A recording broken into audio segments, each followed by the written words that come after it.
Falsa alarma en el aeropuerto Alicante-Elche.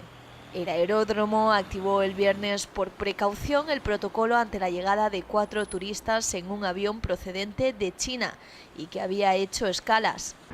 Al parecer, estas 4 personas habían estado en un crucero por China, por lo cual se procedió a establecer el correspondiente protocolo.